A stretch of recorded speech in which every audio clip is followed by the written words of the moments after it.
नमस्कार, शुभ संध्या। मैं लोपामुद्रा एक बार फिर से आपके साथ हूँ, एक नई कहानी लेकर। कहानी है दुनिया का सबसे अनमोल रतन, जिसको लिखा है मुंशी प्रेमचंद जी ने। यह कहानी 1907 ईस्वी में जमाना पत्रिका में प्रकाशित हुई थी और सोजे वतन में संकलित है। यह कहानी देश प्रेम पर आधारित कहानी है। चलिए देखते हैं कहानी दुनिया का सबसे अनमोल रतन। दिलफिगार एक कटीले पेड़ के नीचे दामन चाक किए हुए बैठा हुआ खून के आंसू बहा रहा था। वह सौंदर्य की देवी यानी मलका दिलफरेब का सच्चा और जान देने वाला प्रेमी था। उन प्रेमियों में नहीं जो इत्र फुलेल में बसकर और शानदार कपड़ों से सजकर आशिक के वेश में माशूकियत का दम भरते हैं, बल्कि उन सीधे सादे भोले फिदाइयों में जो जंगल और पहाड़ों से सर टकराते हैं और फरियाद मचाते फिरते हैं। दिलफरेब ने उससे कहा था, अगर तू मेरा सच्चा प्रेमी है तो जा और दुनिया की सबसे अनमोल चीज़ लेकर मेरे दरबार में आ, तब मैं तुझे अपनी गुलामी में कबूल करूँगी। अगर तुझे वह चीज़ ना मिले तो खबरदार इधर रुख ना करना, वरना सूली पर खिंचवा दूंगी। दिलफिगार को अपनी भावनाओं के प्रदर्शन का, सिकवे शिकायत का, प्रेमिका के सौंदर्य दर्शन का तनिक भी अवसर न दिया गया। दिलफरेब ने जो ही यह फैसला सुनाया, उसके चौबदारों ने गरीब दिलफिगार को धक्के देकर बाहर निकाल दिया और आज से 3 दिन से यह आफत का मारा आदमी उसी कटीले पेड़ के नीचे, उसी भयानक मैदान में बैठा हुआ सोच रहा है, क्या करूं? दुनिया की सबसे अनमोल चीज़ मुझको मिलेगी? नामुमकिन। और वह है क्या? कारू का खजाना, आबे हयात, खुसरो का ताज या जामे जमजम, तख्ते ताउस परवेज की दौलत? नहीं, यह चीज़ें हरगिज नहीं। दुनिया में ज़रूर इनसे भी महंगी और इनसे भी अनमोल चीज़ें मौजूद है, मगर वह है क्या? कहाँ है? कैसे मिलेंगी? या खुदा मेरी मुश्किल क्यों कर आसान होगी? दिलफिगार इन्हीं ख्यालों में चक्कर खा रहा था और अक्ल कुछ काम न करती थी। मुनीर शामी को हातिम सा मददगार मिल गया। काश मेरा भी कोई मददगार हो जाता। काश मुझे भी उस चीज़ का जो दुनिया की सबसे बेशकीमत चीज़ है नाम बतला दिया जाता। भला से वह चीज़ हाथ ना आती, मगर मुझे इतना तो मालूम हो जाता कि वह किस किस्म की चीज़ है। मैं घड़े बराबर मोती की खोज में जा सकता हूँ। मैं समुंदर का गीत, पत्थर का दिल, मौत की आवाज़ और इनसे भी ज़्यादा बेनिशान चीज़ों की तलाश में कमर कस सकता हूँ, मगर दुनिया की सबसे अनमोल चीज़, यह मेरी कल्पना की उड़ान से बहुत ऊपर है। आसमान पर तारे निकल आए थे। दिलफिगार यकायक खुदा का नाम लेकर उठा और एक तरफ को चल खड़ा हुआ। भूखा प्यासा, नंगे बदन, थकन से चूर, वह बरसों वीरानों और आबादियों की खाक छानता फिरा। तलवे कांटों से छलनी हो गए, शरीर में हड्डियां ही हड्डियां दिखाई देने लगी, मगर वह चीज़ जो दुनिया की सबसे बेशकीमत चीज़ थी न मिली और उसका कुछ निशान न मिला। एक रोज वह भूलता भटकता एक मैदान में जा निकला, जहाँ हजारों आदमी गोल बांधे खड़े थे। बीच में कई अमामे और चोगे वाले दढ़ियल काजी अफसरी शान से बैठे हुए आपस में कुछ सलाह मशविरा कर रहे थे, और इस जमात से जरा दूर पर एक सूली खड़ी थी। दिलफिगार कुछ तो कमजोरी की वजह से और कुछ यहाँ की कैफियत देखने के इरादे से ठिठक गया। क्या देखता है? कई लोग नंगी तलवारें लिए एक कैदी को, जिसके हाथ पैर में जंजीरें थी, पकड़े चले आ रहे हैं। सूली के पास पहुंचकर सब सिपाही रुक गए और कैदी की हथकड़ियाँ बेड़ियाँ सब उतार ली गई। इस अभागे आदमी का दामन सैकड़ों बेगुनाहों के खून के छींटों से रंगीन था और उसका दिल नेकी के ख्याल और रहम की आवाज़ से जरा भी परिचित न था। उसे काला चोर कहते थे। सिपाहियों ने उसे सूली के तख्ते पर खड़ा कर दिया और मौत की फांसी उसके गले में डाल दी, और जल्लादों ने तख्ता खींचने का इरादा किया कि वह अभागा मुजरिम चीख कर बोला, खुदा के वास्ते मुझे एक पल के लिए फांसी से उतार दो, ताकि मैं दिल की आखिरी आरजू निकाल लूं। यह सुनते ही चारों तरफ सन्नाटा छा गया। लोग अचंभे में आकर ताकने लगे। काजियों ने एक मरने वाले आदमी की अंतिम याचना को रद्द करना उचित न समझा और बदनसीब पापी काला चोर जरा देर के लिए फांसी से उतार लिया गया। इसी भीड़ में एक खूबसूरत भोला भाला लड़का एक छड़ी पर सवार होकर अपने पैरों पर उछल उछल फर्जी घोड़ा दौड़ा रहा था और अपनी सादगी की दुनिया में ऐसा मगन था कि जैसे वह इस वक्त सचमुच किसी अरबी घोड़े का सहसवार है। उसका चेहरा उस सच्ची खुशी से कमल की तरह खिला हुआ था जो चंद दिनों के लिए बचपन में ही हासिल होती है और जिसकी याद हमको मरते दम तक नहीं भूलती।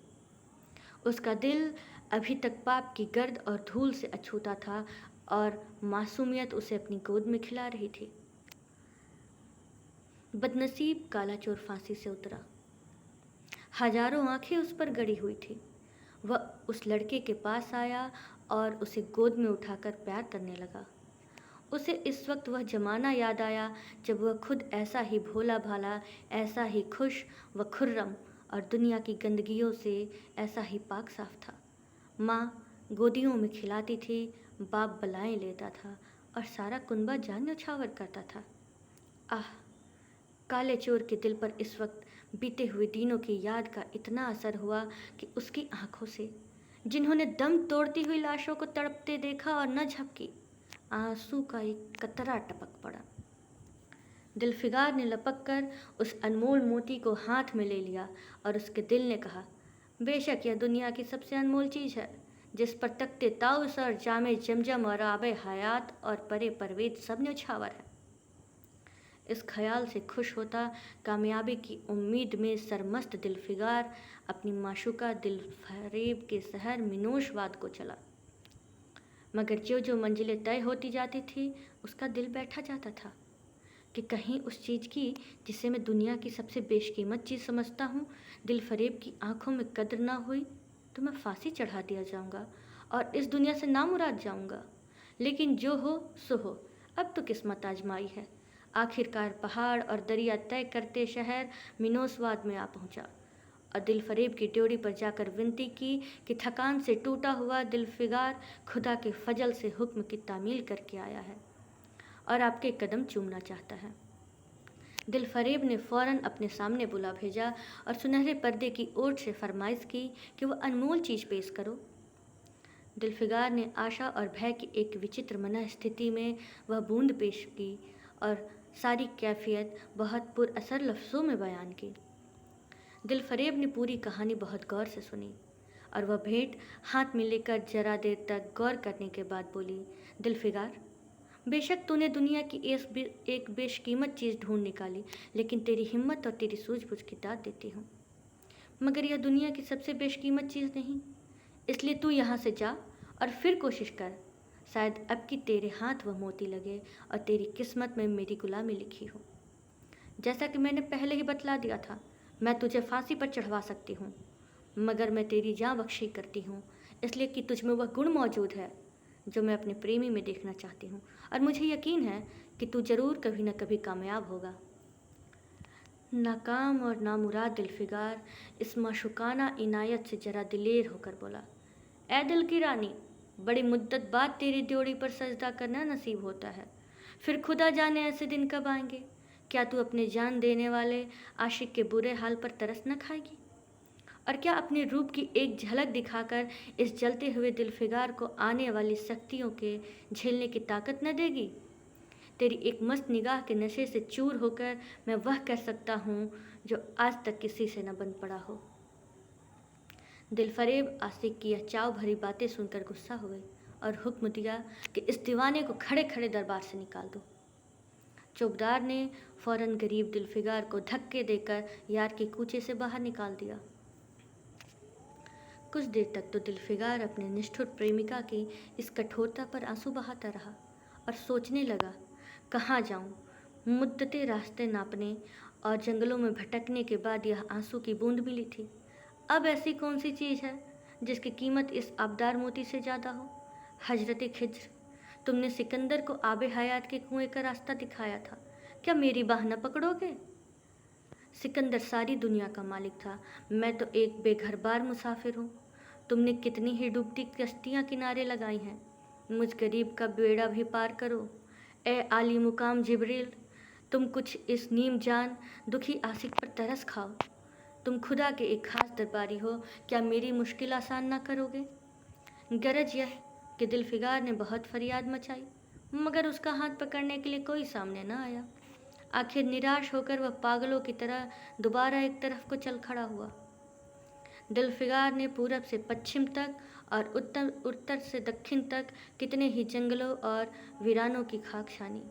कभी बर्फिस्तानी चोटियों पर सोया, कभी डरावनी घाटियों में भटकता फिरा, मगर जिस चीज़ की धुन थी वह न मिली। यहाँ तक कि उसका शरीर हड्डियों का ढांचा रह गया। एक रोज़ वह शाम के वक्त किसी नदी के किनारे खस्ता हाल में पड़ा हुआ था। बेखुदी के नशे से चौंका तो क्या देखता है कि चंदन की एक चिता बनी हुई है और उस पर एक युवती सुहाग के जोड़े पहने 16 श्रृंगार किए हुए बैठी है। उसकी जांघ पर उसके प्यारे पति का सर है। हजारों आदमी गोल बांधे खड़े हैं और फूलों की बरखा कर रहे हैं। यकायक चीते में से खुद ब खुद एक लपट उठी। सती का चेहरा उस वक्त एक पवित्र भाव से आलोकित हो रहा था। चिता की पवित्र लपटें उसके गले से लिपट गई और दम के दम में वह फूल सा शरीर राख का ढेर हो गया।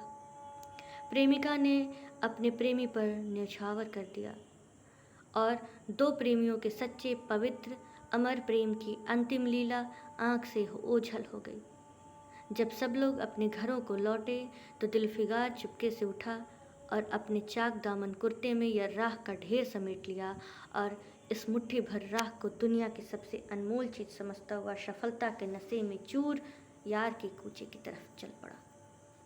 अब कि जो वह अपने मंजिल के करीब आता था उसकी हिम्मतें बढ़ती जाती थी। कोई उसके दिल में बैठा हुआ कह रहा था, अब की तेरी जीत है। और इस ख्याल ने उसके दिल को जो सपने दिखाए उनकी चर्चा ही व्यर्थ है। आखिर वह शहर मीनोसवाद में दाखिल हुआ और दिलफरेब की ऊंची ड्योढ़ी पर जाकर खबर दी कि दिलफिगार सुरखरू होकर लौटा है और हुजूर के सामने आना चाहता है। दिलफरेब ने जाबाज आशिक को फ़ौरन दरबार में बुलाया और उस चीज़ के लिए जो दुनिया की सबसे बेशकीमत चीज़ थी हाथ फैला दिया। दिलफिगार ने हिम्मत करके उसकी चांदी जैसी कलाई को चूम लिया और मुट्ठी भर राख को उसकी हथेली में रखकर सारी कैफियत दिल को पिघला देने वाले लफ्ज़ों में कह सुनाई और सुंदर प्रेमिका के होठों से अपनी किस्मत का मुबारक फ़ैसला सुनने के लिए इंतज़ार करने लगा। दिलफरेब ने उस मुट्ठी भर राख को आंखों से लगा लिया और कुछ देर तक विचारों की सागर में डूबे रहने के बाद बोली, ऐ जानी छावर करने वाले आशिक दिलफिगार, बेशक यह राख जो तू लाया है जिसमें लोहे को सोना कर देने की सिफत है, दुनिया की बहुत बेशकीमत चीज़ है और मैं सच्चे दिल से तेरी एहसानमंद हूँ कि तूने ऐसी अनमोल भेंट मुझे दी। मगर दुनिया में इससे भी ज़्यादा अनमोल कोई चीज़ है, जा उसे तलाश कर और तब मेरे पास आ। मैं तहे दिल से दुआ करती हूँ कि खुदा तुझे कामयाब करे। यह कहकर वह सुनहरे पर्दे से बाहर आई और माशुकाना अदा से अपने रूप का जलवा दिखाकर फिर नज़रों से ओझल हो गई। एक बिजली थी कि कौंधी और फिर बादलों के पर्दे में छिप गई। अभी दिलफिगार के होश हवास ठिकाने पर न आने पाए थे कि चौकीदार ने मुलायमियत के साथ उसका हाथ पकड़कर यार के कूचे से उसको निकाल दिया और फिर तीसरी बार वह प्रेम का पुजारी निराशा के अथाह समुद्र में गोते खाने लगा। दिलफिगार का हियाव छूट गया। उसे यकीन हो गया कि मैं दुनिया में इसी तरह नाशाद और नामुराद मर जाने के लिए पैदा किया गया था और अब इसके सिवा कोई चारा नहीं कि किसी पहाड़ी से चढ़कर नीचे कूद पड़ूं ताकि माशूक के जुल्मों की फरियाद करने के लिए एक हड्डी भी बाकी ना रहे। वह दीवानों की तरह उठा और गिरता पड़ता एक गगनचुंबी पहाड़ की चोटी पर जा पहुंचा। किसी और समय वह ऐसे ऊंचे पहाड़ पर चढ़ने का साहस न कर सकता था, मगर इस वक्त जान देने के जोश में वह उसे पहाड़ एक मामूली टेकरी से ज़्यादा ऊंचा नजर न आया।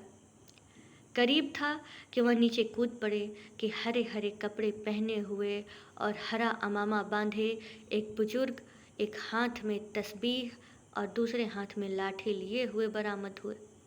हिम्मत बढ़ाने वाले स्वर में बोले, दिलफिगार, नादान दिलफिगार, यह क्या बुज़दिलों जैसी हरकत है। तू मोहब्बत का दावा करता है और तुझे इतनी भी खबर नहीं कि मजबूत इरादा मोहब्बत के रास्ते की पहली मंजिल है। मर्द बन और यूं हिम्मत न हार। पूरब की तरफ एक देश है जिसका नाम हिंदुस्तान है, वहाँ जा और तेरी आरज़ू पूरी होगी। यह कह के हजरत खिज्र गायब हो गए। दिलफिगार ने शुक्रिया की नमाज अदा की और ताज़ा हौसले, ताज़ा जोश और अलौकिक सहायता का सहारा पाकर खुश खुश पहाड़ से उतरा और हिंदुस्तान की तरफ चल पड़ा। मुद्दतों तक कांटों से भरे हुए जंगलों, आग बरसाने वाले रेगिस्तानों, कठिन घाटियों और अलंग पर्वतों को तय करने के बाद दिलफिगार की पाक सरजमी में दाखिल हुआ और एक ठंडे पानी के सोते में सफ़र की तकलीफ़ें धोकर थकान के मारे नदी के किनारे लेट गया। शाम होते होते वह एक चटियल मैदान में पहुंचा जहां बेशुमार अधमरी और बेजान लाशें बिना कफन के पड़ी हुई थी। चील, कौवे और वहशी दरिंदे मरे पड़े हुए थे। सारा मैदान खून से लाल हो रहा था। यह डरावना दृश्य देखते ही दिलफिगार का जी दहल गया। या खुदा, किस मुसीबत में जान फंसी। मरने वालों का कराहना, सिसकना और एड़ियाँ रगड़कर जान देना, दरिंदों का हड्डियों को नोचना और गोश्त के लोथड़ों को लेकर भागना, ऐसा हौलनाक सीन दिलफिगार ने कभी न देखा था। यकायक उसे ख्याल आया, यह लड़ाई का मैदान है और यह लाशें सूरमा सिपाहियों की हैं। इतने में करीब से कराहने की आवाज़ आई। दिलफिगार उस तरफ फिरा तो देखा कि एक लंबा तगड़ा आदमी, जिसका मर्दाना चेहरा जान निकलने की कमजोरी से पीला हो गया है, जमीन पर सर झुकाए पड़ा हुआ है। सीने से खून का फव्वारा जारी है, मगर आबदार तलवार की मूठ पंजे से अलग न हुई।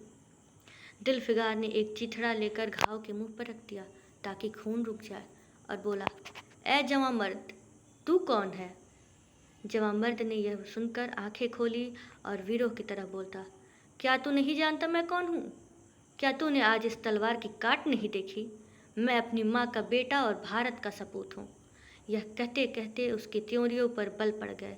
पीला चेहरा गुस्से से लाल हो गया और आबदार शमशीर फिर अपना जौहर दिखाने के लिए चमक उठी। दिलफिगार समझ गया कि यह इस वक्त मुझे दुश्मन समझ रहा है। नरमी से बोला, ए जवां मर्द, मैं तुम्हारा दुश्मन नहीं, अपने वतन से निकला हुआ एक गरीब मुसाफिर हूँ।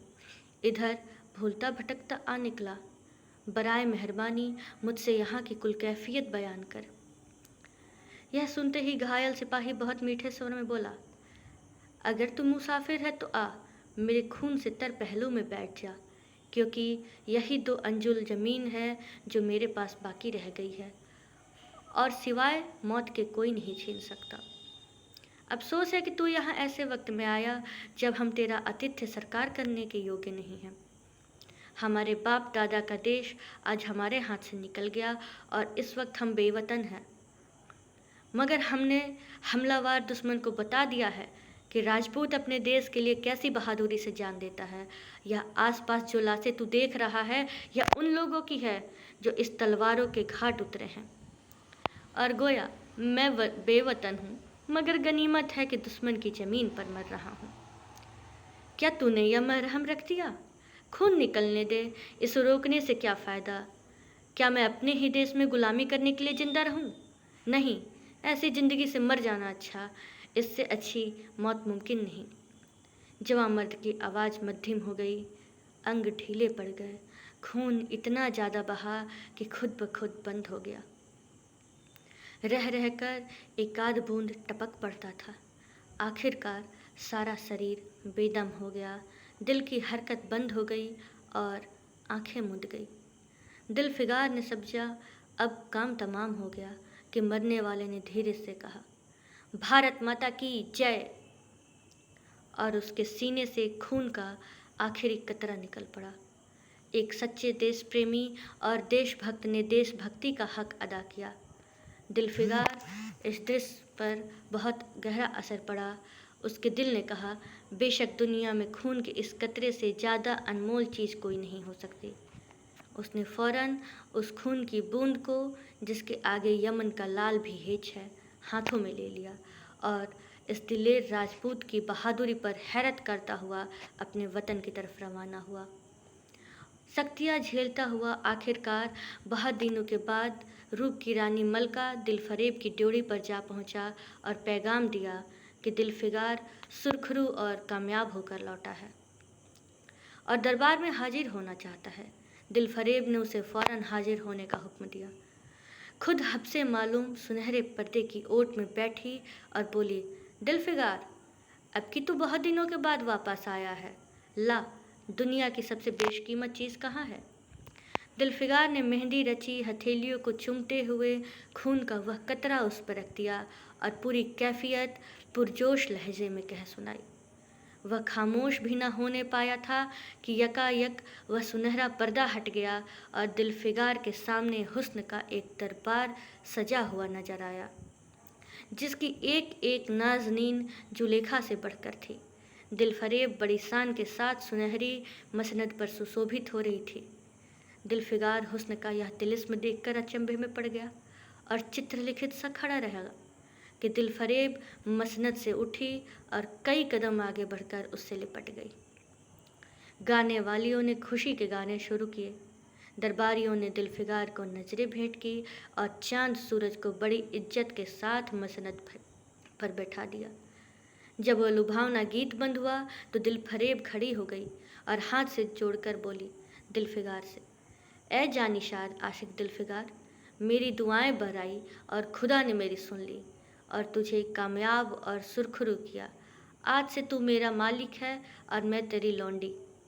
यह कहते उसने एक रत्न जटित मंजूषा मंगाई और उसमें से एक तख्ती निकाली जिस पर सुनहरे अक्षरों में लिखा हुआ था, खून का वह आखिरी कतरा जो वतन की हिफाजत में गिरे दुनिया की सबसे अनमोल चीज़ है। कहानी समाप्त होती है। आशा है कहानी आप सबको पसंद आएगी।